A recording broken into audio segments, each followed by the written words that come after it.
Assalamualaikum warahmatullahi wabarakatuh.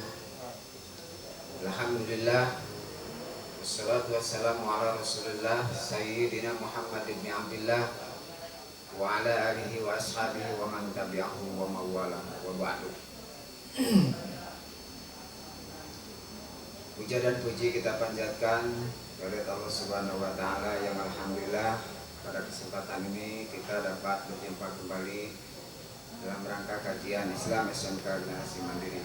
Salawat beserta salam semoga terlimpahkan dan tercurahkan kariban alam Habibana wa Nabiyana Muhammad Sallallahu Alaihi Wasallam. Baik anak-anakku, kita sama-sama akan membahas tentang introspeksi diri atau muhasabah diri. Allah Subhanahu wa taala telah menciptakan bumi beserta isinya. Allah Subhanahu wa taala telah menciptakan langit.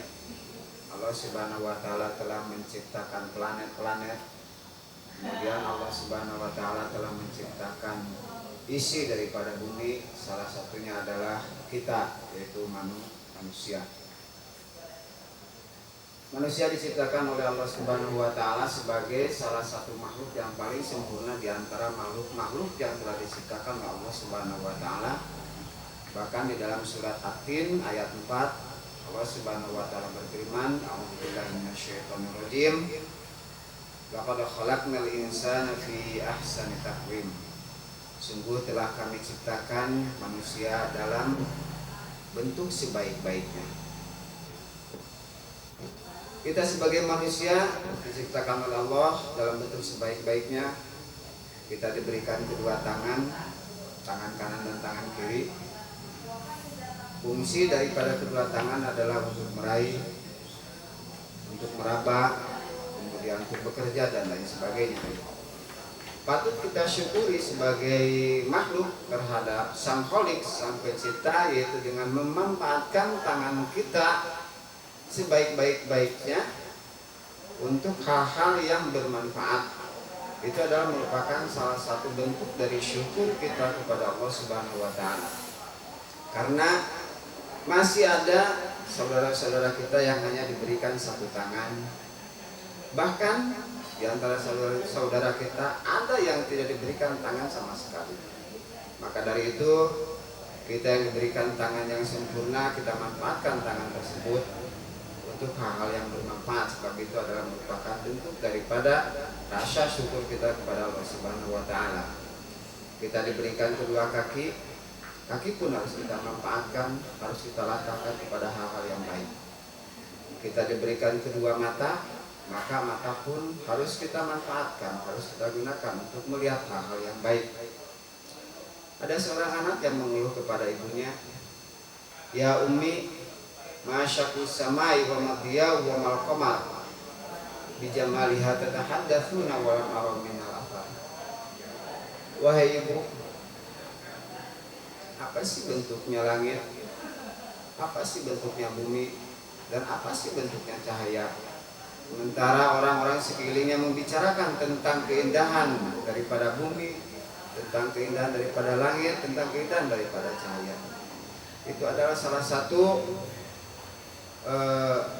aduan dari anak yang tidak melihat, yang tidak memiliki mata, sehingga dia tidak melihat, hanya bisa bertanya kepada ibunya. Sementara kita yang diberikan kedua mata oleh Allah Subhanahu wa taala, maka dalam bentuk ataupun salah satu syukur kita kepada Allah Subhanahu wa taala yaitu menggunakan mata kita untuk hal-hal yang baik, gunakan mata kita untuk hal-hal yang bermanfaat. Sebab itu adalah merupakan bentuk dari syukur kita, yaitu bintifa'in ni'am, memanfaatkan nikmat yang telah diberikan oleh Allah Subhanahu wa taala daripada anggota tubuh yang telah diberikan kepada kita selaku manusia, selaku makhluk yang sempurna. Selain daripada itu, ada hal yang lebih urgen daripada manusia, yaitu diberikannya akal, diberikannya akal pikiran yang berbeda dengan makhluk-makhluk yang lain, yang berbeda dengan binatang.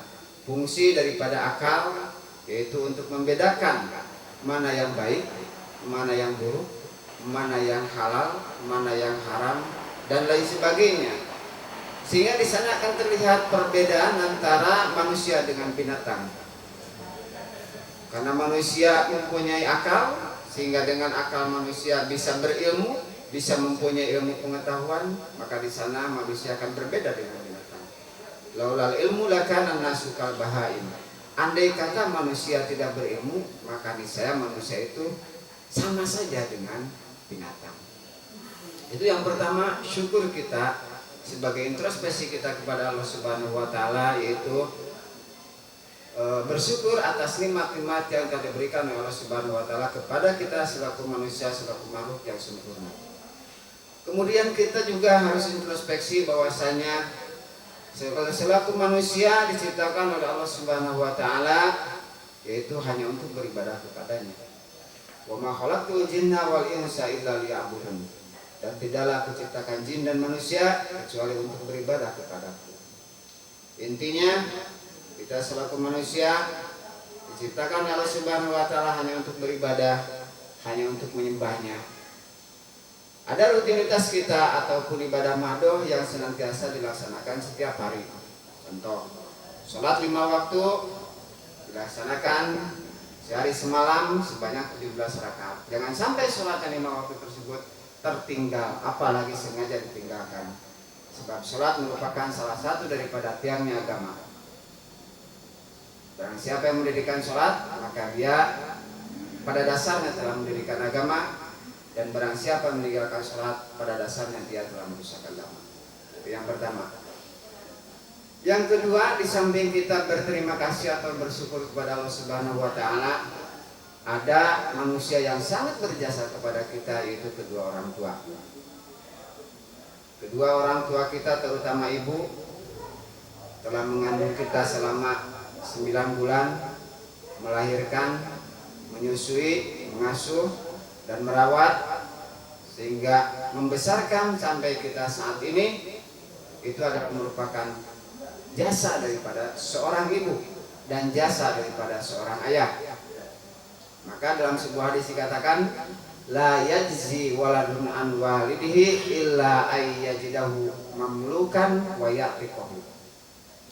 Seorang anak tidak akan mampu membalas jasa kedua orang tuanya kecuali dia menemukan orang tuanya dalam keadaan menjadi hamba sahaya kemudian memerdekakannya. Sementara kita tahu pada zaman sekarang sudah tidak ada lagi yang namanya perbudakan atau tidak ada lagi yang namanya hamba sahaya.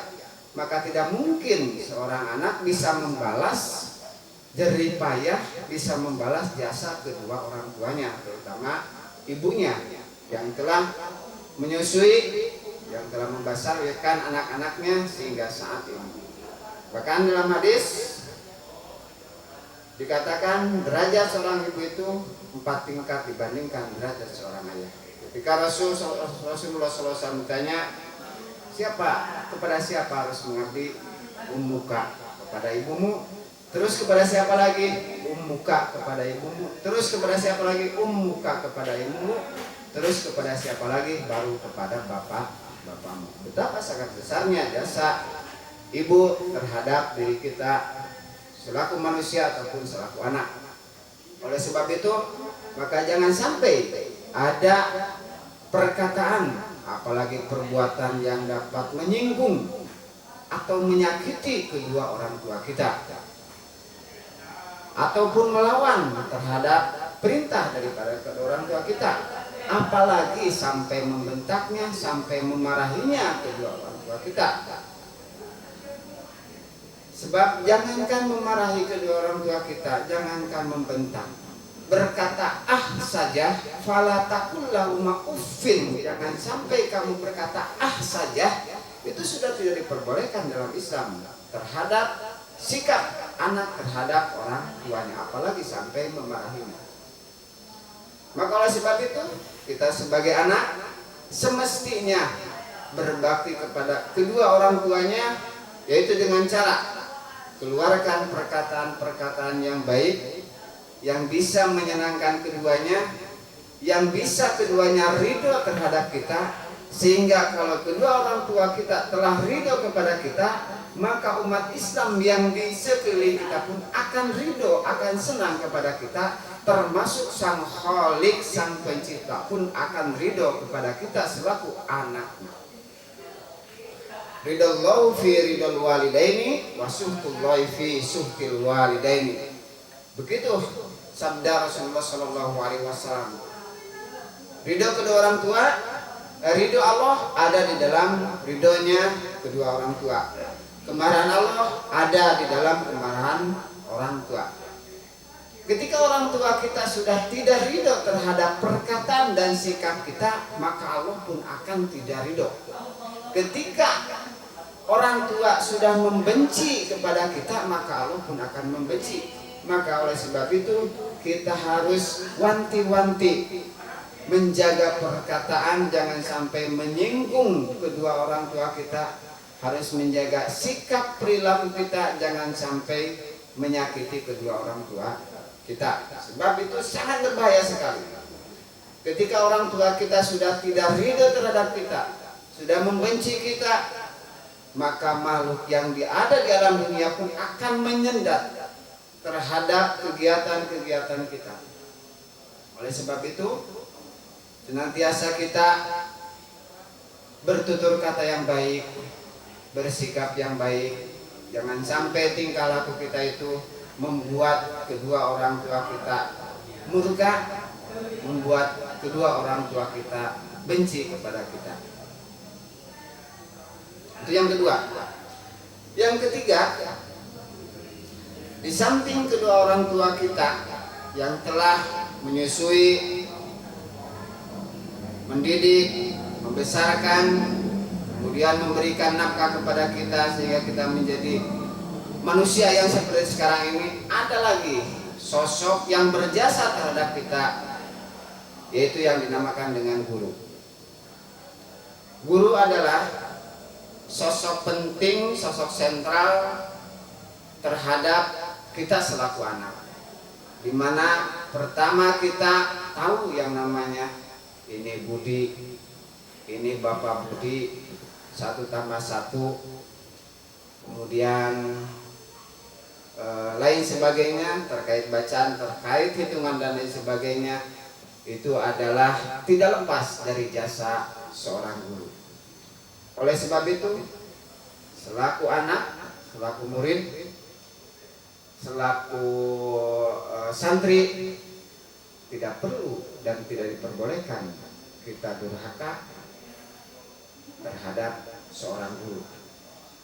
Kalau kita sudah menyinggung perasaan guru, kalau kita sudah menyakiti perasaan guru, maka tidak ada satu wali pun yang mampu memberikan maaf kepada kita, kecuali kita datang kepadanya, meminta maaf kepadanya, meminta ridho kepadanya. Jangan sampai kita jadi seorang murid yang pintar, yang cerdas, ilmunya tinggi, kemampuannya hebat, tetapi dia menyakiti seorang guru. Maka ilmu yang kita dapatkan, kemampuan yang kita raih, itu akan sia-sia kalau guru tidak meridhoi kita. Kalau kita baca sejarah para ulama, baik itu ulama tradisional ataupun ulama modern, di mana tak sedikit ulama-ulama yang hebat, ulama-ulama yang masyhur, ternyata sejarah daripada ulama tersebut tak lepas dari khidmat, dari takzimnya seorang ulama tersebut kepada gurunya. Oleh sebab itu, jangan sampai perkataan kita, perbuatan kita, tingkah laku kita ada yang dapat menyakiti, ada yang dapat melukai hati seorang guru. Bahkan ketika seorang guru mempunyai aib, mempunyai celah, kita jangan sampai menyebarkannya. Bahkan justru kita harus berlindung agar aib tersebut tidak terdengar oleh kita. Jangan sampai terdengar oleh kita. Karena bagaimanapun guru adalah sosok sentral yang telah memberikan pengetahuan, yang telah memberikan pendidikan kepada kita. Sehingga kita menjadi manusia yang hebat, manusia yang berkompeten, yang dapat bersaing dengan orang lain, itu tidak akan lepas dari sosok seorang guru. Seorang presiden, dia tidak mungkin tidak punya guru. Pasti dia pernah belajar ketika di SD, SMP, SMA, ataupun perguruan tinggi. Pasti dia punya seorang guru yang telah mendidiknya sehingga dia menjadi seorang pimpinan negara.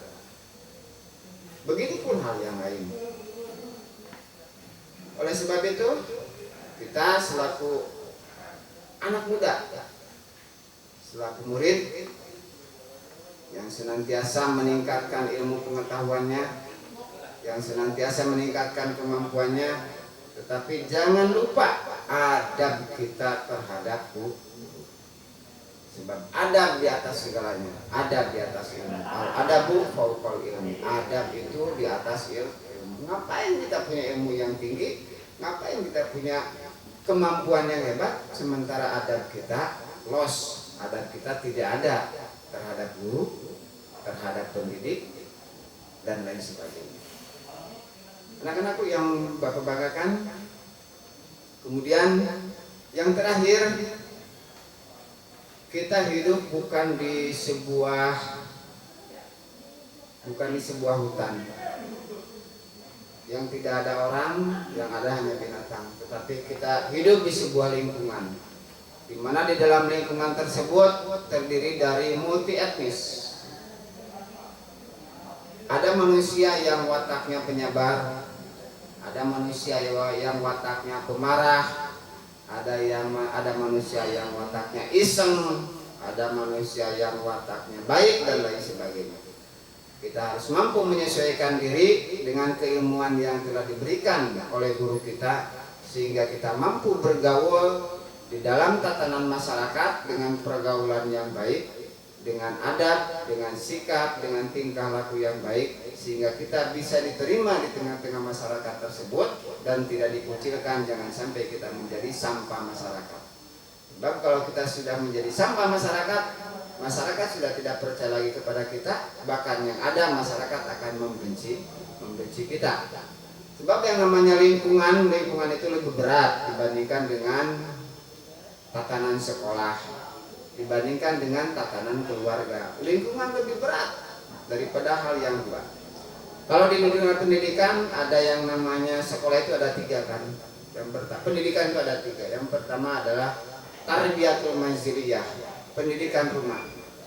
Yang tadi telah saya sampaikan, yaitu pendidikan rumah itu adalah pendidikan yang telah diberikan kepada kita dari orang tua kita. Kita tahu mamam, kita tahu saya, tahu lain sebagainya, itu bukan dari guru, melainkan dari orang tua kita. Itu tarbiyatul manziliyah, pendidikan rumah. Kemudian yang kedua adalah tarbiyatul madrasiyah, pendidikan sekolah. Pendidikan sekolah kita digembleng, dididik, diberikan ilmu oleh guru sehingga kita menjadi orang yang kompeten. Yang ketiga adalah tarbiyatul bi'ah, pendidikan lingkungan. Ini yang lebih berat dibandingkan dengan tarbiyatul manziliyah, pendidikan rumah, ataupun tarbiyatul madrasiyah dibandingkan dengan pendidikan sekolah. Sebab yang namanya tarbiyatul bi'ah ataupun pendidikan lingkungan, ketika kita melakukan sebuah kesalahan, maka yang namanya masyarakat itu akan sadis, akan mencap kita sebagai penjahat. Ketika kita melakukan perbuatan yang tidak baik, maka masyarakat akan mencap kita selaku orang yang tidak baik. Lain lagi dengan di sekolah. Ketika kita di sekolah melakukan hal yang tidak baik, maka masih ada guru kita yang mengoreksi, yang meluruskan terhadap perbuatan-perbuatan kita yang tidak baik. Pun di rumah, ketika kita melakukan hal yang tidak baik, masih ada orang tua kita yang meluruskan dan memperbaiki tingkah laku kita yang tidak baik. Tetapi yang namanya lingkungan, ketika seseorang melakukan hal yang tidak baik, maka masyarakat akan mencapnya orang tersebut tidak baik. Ketika kita melakukan sebuah tindakan pencurian, maka masyarakat akan mencap kita sebagai pencuri, maka dikatakan antara diabeti ataupun pendidikan lingkungan adalah pendidikan yang begitu sangat sadis. Oleh sebab itu kita dipersiapkan oleh dua pendidikan, yaitu pendidikan rumah, kemudian pendidikan sekolah. Pendidikan rumah tidak cukup, ya tidak cukup, harus ditopang, harus ditunjang dengan pendidikan sekolah. Sebab di pendidikan sekolah kita akan diberikan pengetahuan-pengetahuan berdasarkan kemampuan-kemampuan kita ataupun berdasarkan jurusan kita yang kita ambil. Tapi tidak lepas, tetap di sekolah dididik juga yang namanya adab. Adab itu lebih tinggi dibandingkan dengan ilmu. Tidak cukup manusia ataupun seseorang hanya memiliki ilmu yang tinggi, walaupun al ilmu nurun wa zayyinun li ahli. Ilmu itu adalah cahaya dan hiasan bagi pemiliknya, tetapi tidak cukup dengan ilmu pengetahuan yang kita miliki, harus ditopang dengan adab. Ulama-ulama terdahulu sebelum mereka belajar tentang ilmu pengetahuan, mereka belajar tentang adab terlebih dahulu. Bahkan ada salah satu ulama yang belajar adab itu sampai 30 tahun. Baru setelah itu mereka belajar tentang ilmu pengetahuan. Ya. Jadi ada sebuah kolaborasi antara adab dan ilmu pengetahuan. Semakin seseorang ilmunya tinggi, mestinya adabnya pun semakin baik. Semakin seseorang adabnya baik dan tinggi, maka seseorang pun mestinya ketakwaan dan keimanannya pun semakin tinggi dan semakin kuat. Baik anak-anakku yang saya cintai, barangkali 3 poin saya yang dapat saya sampaikan sebagai bahan introspeksi diri. Kita sama-sama introspeksi diri, kita sama-sama mengevaluasi diri. Untuk apa sih tujuan kita diciptakan oleh Allah Subhanahu wa taala? Kita diberikan raga ataupun jismi yang begitu sempurna. Mestinya kita bersyukur, berterima kasih kepada Sang Khalik, Sang Pencipta. Kemudian yang kedua, ada orang tua yang telah mendidik kita, membesarkan kita. Jangan sampai terlukai hati dan perasaan mereka berdua sehingga mereka tidak ridho kepada kita. Sebaliknya, harusnya kita bertutur kata yang baik, beradab, bersopan santun, beretika yang baik kepada kedua orang tua kita, sehingga mereka ridho kepada kita, orang muslim pun ridho terhadap kita, dan Allah pun akan ridho terhadap kita. Yang ketiga adalah guru. Guru adalah merupakan sosok sentral yang memberikan kepada kita kemampuan-kemampuan ataupun kemampuan-kemampuan intelektual, kemampuan-kemampuan ilmu pengetahuan dan lain sebagainya. Tetap kita harus menjaga sikap, menjaga perkataan kepada guru. Jangan sampai guru pun tersakiti hatinya, terlukai perasaannya, sehingga ilmu yang kita dapatkan jangan sampai menjadi ilmu ghairun nafi, ilmu yang tidak bermanfaat. Mestinya kita mendapatkan ilmu yang banyak dan bermanfaat. Itu saja yang dapat Bapak sampaikan. Mudah-mudahan walaupun sedikit ada manfaatnya. Mohon maaf atas segala kesalahan dan kehilafan. Assalamualaikum warahmatullahi wabarakatuh.